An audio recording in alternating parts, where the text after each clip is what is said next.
Likums nosaka, prece uzskatīta par piegādātu tikai tad, kad tā ir piegādāta pilnībā. Iedomājieties, cilvēks pasūtīja divānu internetu veikalā.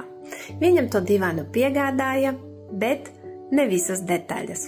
Viņš sazinājās ar pārdevēju un viņam šos trūkstošus gabalus nedēļas laika piegādāja, bet izrādījās, ka nav piegādātas dažas skrūvītes, ar kuru palīdzību šo visu varētu salikt.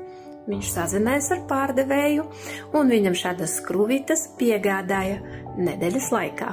Tad, kad viņš pamēģināja beidzot to visu salikt, izrādījās, ka viena skrūvīte joprojām trūkst. Tad, protams, viņš sapsihojas un nolēma no šādas preces vienkārši atteikties, izmantojot savas atteikuma tiesības.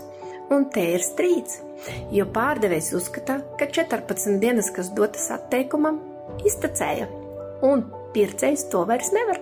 Bet tas, ko nepamanīja uzņēmēji šoreiz, ka likums nosaka, prece uzskatīta par piegādātu tikai tad, kad tā ir piegādāta pilnībā.